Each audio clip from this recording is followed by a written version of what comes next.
entrando en materia, nuestro segmento favorito de Marcela y mío, y estoy segura que el de muchos de nuestros televidentes, por supuesto en Primeros Pasos, con nuestra psicóloga, Su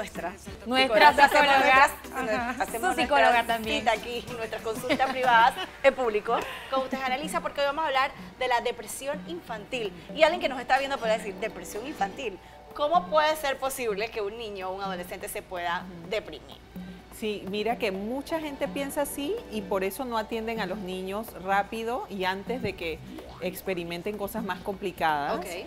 Y la depresión infantil es mucho más común de lo que se imagina. De hecho, las cifras dicen que el 70% de los pacientes con depresión infantil no son diagnosticados porque nadie los lleva a que los atiendan. Okay. Y resulta ser que cuando uno tiene un niño que está deprimido, uno pensaría que solamente el niño que está triste está deprimido, o si al niño le pasó algo complicado, tendría una razón por la cual estar deprimido, ¿no? Por ejemplo, si sus padres se están divorciando, si se ha muerto alguien de su familia, si su mamá o su papá están enfermos, si están atravesando una situación complicada, ahí uno diría, bueno, el niño puede estar súper triste, entonces, bueno, está deprimido y es socialmente aceptado. Pero cuando un niño tiene una vida normal, en donde está en su casa, tiene su familia, lo tiene todo. Exacto, nadie pensaría que se puede deprimir, pero en realidad los niños tienen sus preocupaciones, tienen sus temas que atender y la mente va creando una serie de pensamientos negativos que producen esas emociones negativas, así que no importa cuántos años tengas, el cerebro siempre anda haciendo de las suyas. Y precisamente lo que dijo Erika, de que el niño lo tiene todo. A veces cuando una persona tiene depresión, pues ni esa misma persona entiende por qué tiene la depresión, porque en concepto lo tiene todo. Exacto. Y nosotros creo que, ¿será que subestimamos la capacidad de análisis del niño? Que la cabecita da para tanto y cada cabeza es un mundo. O que también se puede deprimir creándose problemitas en su cabeza. O que es tener todo. Ajá, Así es. ¿Qué es lo que tú piensas como padre que es tenerlo todo? ¿Y qué es lo que piensa el niño que es tenerlo todo? Sí, muchas personas dicen lo tiene todo porque tiene todos los objetos, todas las cosas, el último juguete, está en la mejor escuela, le compraron todos los libros, como que las cosas fueran el todo en la vida. Pero en realidad la vida es mucho más que las cosas materiales que uno pueda tener. Pasa mucho que cuando el niño llora y perdona, a veces veo adultos que le dicen, ¿qué lloras tú? Tú no tienes razones para llorar. ¿Qué sabes tú? Deja que el chiquillo llore. Exacto, así mismo es. Y también los niños que están irritables, que a veces están muy inquietos, en muchas ocasiones por debajo hay cierto grado de tristeza o de depresión. Y obviamente cuando hay situaciones complicadas es importante que puedas consultar a un especialista a tiempo y no llegar al punto donde se dé un suicidio o se dé un intento suicida. O un daño hacia otras personas. O un daño a otra persona. ¿Cuáles son los síntomas, algunas luces que a mí como padre o como adulto me puede dar un niño para saber que puede estar en un estado depresivo, independientemente de la edad que tenga? Ajá, muy buena esa pregunta. Mira, hay tres grandes áreas que uno tiene que observar. Una es la parte emocional y social del niño, la otra es la parte del pensamiento y las reacciones que tiene el niño, y la otra parte tiene que ver con el comportamiento del niño cuando está a solas. Cuando uno observa a un niño que no se alegra con nada y que las situaciones que usualmente a todo el mundo le da risa, a ese niño no le produce ninguna reacción, es un niño que es importante observar al detalle porque algo le está pasando al niño, ¿sí? Claro. Cuando los pensamientos que el niño genera son negativos todo el tiempo, por ejemplo, que no puedo y no puedo y no quiero, o que dice es que si me va a salir mal y entonces me vas a regañar, y todo tiene una connotación negativa. Eso es otro detalle para observar y para saber que es importante buscar ayuda si el niño no cambia rápidamente. Ahí es donde usamos esa expresión de que déjalo que él es así. Déjala que ella es así, pero hay que prestarle atención. Ahora, exacto. es tan difícil ser papás, es tan difícil ser tío, porque cuando eres tío eres casi papá. Entonces, y lo digo por Alexis, porque le toca buscar a la chiquilla a la escuela, etcétera. ¿Cómo haces tú con todo este montón de teorías que existen de que al niño hay que dejarlo ser, de que el niño hay que entenderlo, de que el niño hay que darle su espacio? O sea, ya me vuelvo loca. ¿Qué tengo que hacer? Porque ahora resulta que el chiquillo también puede sufrir de depresión y también tengo que estar pendiente de que el niño no tenga depresión. O sea, ¿hasta cuándo? ¿Qué hago? Bueno, fíjate, Si tú estás con un niño que todo el tiempo le duele el estómago y te dice que le duele la cabeza y vas al médico, revisas con el pediatra, el niño está bien físicamente, entonces hay algo emocionalmente que está pasando ahí. Y realmente lo que yo pienso que es muy importante que puedas monitorear es una sola cosa, que es si el niño está feliz o no está feliz. Si tú ves que ese niño está contento, está disfrutando lo que está aprendiendo, está feliz con los amigos que tiene, obviamente no es que va a estar como un sol de verano todos los días, porque también hay cambios de humor y hay pataletas, es parte del proceso. Exactamente. Pero si tú notas que ese niño reacciona a los eventos de una manera apagada o casi no reacciona, entonces ahí te tienes que fijar porque algo le está pasando a ese niño. ¿Qué puede pasar por la cabeza de un niño y qué puede saber un niño? Yo conocí un niño de 9 años, o sea, la historia pues, de un niño de 9 años que se suicidó. Yo decía, 9 años. O sea, ¿fuera de Panamá o en Panamá? En Panamá. ¿Qué puede pasar por esa cabeza de un niño de 9 años que es un niño? Pero mira qué interesante, porque resulta ser que cuando las personas llegan a suicidarse es porque hay un desequilibrio bioquímico en el cuerpo, en el cerebro. Entonces no es solamente la persona en sí, sino que internamente algo más está pasando. Entonces, cuando hay antecedentes familiares, por ejemplo, si hay abuelos, tíos, primos, hermanos que sufren de depresión o han tenido algún evento depresivo, hay un componente genético que es hereditario, exactamente. El ambiente detona los genes que traemos y entonces si tienes a ese niño sometido a mucho estrés, por ejemplo, o no tiene suficiente apoyo en lo que necesita en ese momento de su vida, entonces esa personita o persona más grande puede caer en depresión. Un niño que se enferma muchísimo puede ser un niño que se enferma, que no de repente no tiene ninguna condición ni nada, sino que se enferma, resfriado, fiebres constantes, dolores de estómago constantes, dolores de cabeza. Eso puede ser un signo de que hay un tema de depresión, que lo está somatizando. Exacto, que lo está mostrando a través del cuerpo, así es. Por eso es bien importante que cuando uno está con un niño, sobre todo si hay poco lenguaje, y al niño le está pasando algo, tú puedas consultar con tu pediatra y consultar con un psicólogo para ver la parte emocional, porque en cualquiera de las dos áreas puede estar pasando algo y una área puede cubrir a la otra. Por ejemplo, yo podría decirte, no, ese dolor de estómago lo tiene porque le ha costado mucho adaptarse a la escuela, está estresado, le da miedo a la maestra, y resulta ser que el niño tiene una bacteria. Entonces, por fuera se ve de la misma forma. El niño tiene dolor de estómago y no se quiere levantar en las mañanas para ir a la escuela, pero en realidad es un médico la persona que tiene que revisar eso.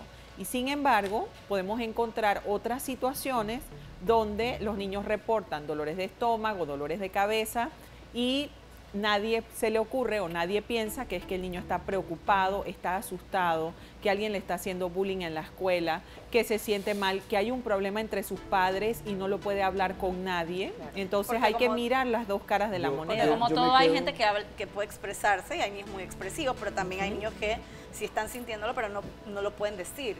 Como hay grandes adultos que no pueden expresar sus emociones. Exactamente. Yo me quedo con la parte donde usted acaba de explicar mucho de lo que hemos hablado durante todo este año, es la bioquímica de cada persona, que puede ser genética. De hecho, estaba hablando con un amigo psicólogo donde me conversaba de que sin saberlo, muchos estamos predispuestos a algún tipo de condición o de algún tipo de esta condición, pero lo tiene que alterar, cada uno tiene una bioquímica, tiene que tener un agente alterante, y el que normalmente el detonante es la depresión, que hemos hablado que es que ya se considera una enfermedad gravísima. La Organización Mundial de la Salud en este año casualmente lo puso. Me comentaba él que le pregunto, oye, ¿cuál ha sido tu peor caso? Y me dice, una niña.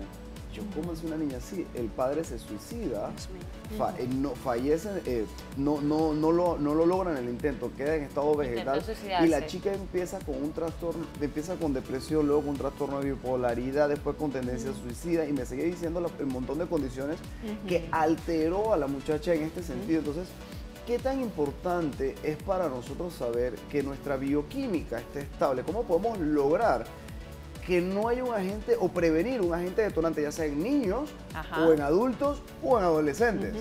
Mira qué maravilloso que tú me haces esa pregunta, porque los alimentos hacen una gran diferencia. ¿Sí? Fíjate que hay unas teorías muy básicas y muy sencillas que dicen que los colores que tienes en la comida que estás comiendo son los colores que te van a dar a ti la posibilidad de saber cómo está el balance emocional interno de la persona. Sí, cuando ves una persona que siempre escoge comer cosas que son de colores oscuros o que está todo pálido en el plato y no se le antoja comer algo de otro color, entonces está avisando que en el mundo interno hay algo de tristeza guardado u otras emociones negativas. Quiero detenerme ahí entonces. ¿Qué pasa con las personas que son sombrías, son góticas o tienen esa tendencia? Entonces quiere decir de que hay una depresión interna o lo están tratando de... Sí, pero un gótico puede comer una ensalada de colores. No sé, pero no me imagino un gótico todo dar vestido de Drácula con una ensaladita. Tú no sabes si está a dieta y si es un gótico vegetariano. Bueno, pero mira qué interesante porque hay como patrones de comportamiento que visualmente sugieren algo o nos hacen sentir algo porque nos resuenan con nuestras propias partes internas. Recuerden que todos nos hacemos un espejo. Él es un espejo para uno mismo, o sea, ustedes son un espejo de mi mundo interno, así como yo soy un espejo del mundo interno de ustedes, pero cada uno carga un pedacito y todos compartimos esos pedacitos. Entonces es como comemos. Es como comemos, exactamente igual. Eso tiene mucho que ver y es muy simbólico, y cuando tú estás con un niño o una persona que no se siente bien, es importante que tú puedas ofrecer colores en la comida, por ejemplo, alimentos de muchos colores, porque visualmente y también a nivel de los sentidos le estás dando alegría y felicidad a esa persona. Usted ha visto, mira, si usted está triste, vaya y métase un poco de comida de color. No, pero yo había leído sobre eso. Pero yo lo escuché, sí lo escuché y escuché que era muy importante a temprana edad, cuando están los niños en esa etapa de estimulación temprana, educarlos comiendo comida de colores, como que eso tiene una reacción en el cerebro y hace que el niño después acepte mucho más cosas que no solo incluyen alimentación. Cuando le haces la lonchera, ponerle cositas, digo, obviamente un pan es de un solo color, un pan integral, ¿no? Así que chocolatito, pero ponerle cositas, caritas o cosas que le llamen la atención, también eso influye dentro de la... Exacto, porque químicamente en el cerebro pasan cosas distintas cuando uno está estimulado con ciertos colores alrededor. Lo mismo pasa cuando los comes y en el intestino, donde están todos los organismos que viven ahí adentro, las bacterias, entonces se produce un intercambio que es distinto. Es ahí donde empiezan a reflejarlo entonces con dolores estomacales, vómitos, náuseas. ¿Qué otro patrón nos puede marcar entonces un niño que estamos viendo que su bioquímica ha sido afectada? Pues probablemente. Un suceso importante puede afectar de lleno el estado emocional de un niño. Sí, cuando hay eventos grandes e importantes, por ejemplo, que muere alguien, que hay un accidente, si el niño observa que hay una pelea grande o escucha una pelea grande entre sus padres, en esos momentos la persona entra en tantos niveles de estrés que se genera mucha adrenalina. Sí, saber manejarlo, me imagino, sí, saber exteriorizarlo. O que no sabe ni siquiera qué está pasando. Si es un bebé, él no sabe ni siquiera lo que está pasando, nada más está escuchando gritos, cosas de lo que no está no saber cómo y liberar está ese estrés. sintiendo, exacto, porque los niños sienten todo. Y cuando uno va creciendo, la sociedad y la cultura le va enseñando a uno a no sentir tanto, ¿no? Para poder vivir. De hecho, hay gente que dice como, no te preocupes, solo estamos trabajando. Como que es válido trabajar y poder ser un poco agresivo en la interacción. Claro. Pero en realidad, esos son patrones que son inadecuados. Porque cuando tú estás conectado con tu corazón, con lo que estás sintiendo, con lo que estás pensando, entonces tu comportamiento tiene una sintonía y una congruencia que es diferente. Entonces, si tienes a un niño que está mostrando que no se siente bien, que no hace amigos en la escuela, que está asustado, que tiembla, por ejemplo, que te acercas al niño para acariciarlo y el niño salta porque piensa que alguien le va a pegar o que le van a hacer por alguna algo. situación traumática pues que ha tenido el niño. Me gustaría saber violaciones, abuso sexual. Sí, exacto. Una vez el niño pues sufre de depresión infantil y bueno, como papá, tío, familiar o amistad, te das cuenta que el niño sufre esto. ¿Cuál es el primer paso? Aparte de, obviamente, llamar a un especialista. Lo primero que te diría es que te acerques a ese niño y si ese niño necesita llorar, le permitas que llore y acurrúcalo cuando está llorando. Porque nosotros no sabemos exactamente qué le ha pasado al niño. Usualmente no pueden explicar todo, pero lo que sí sabemos es que la persona está triste o que está ansiosa o que está cargada de rabia también. Entonces, darle la oportunidad para que se desahogue, abre un espacio para que entre la calma y entonces la persona pueda pensar y te pueda comunicar de alguna manera lo que le está pasando. Lo otro que funciona muy bien con los niños es que juegues con ellos. Por ejemplo, si tú tienes unos títeres o tienes unas muñecas o unos muñequitos de cualquier clase, entonces tú puedes jugar con esos muñequitos mostrando que un muñequito está muy triste, que no se quiere levantar de la cama o que no quiere ir a la escuela. Y entonces durante el juego el niño te va a ir mostrando qué es lo que le está pasando a ese niño. A lo mejor aparece una maestra que era un monstruo que le gritaba y eso es lo que pasa en el juego. Y la realidad es que no necesariamente la maestra tiene que ser un monstruo, pero el niño la está percibiendo de esa manera. Sí. Entonces, en ese momento tienes tiempo para hablar y prestar atención al niño y ayudarlo a procesar y además verificar con los otros adultos a ver qué es lo que está pasando. Eso me hace pensar en esta escena clásica de las películas en la que el niño es un psicópata o tiene algo dentro.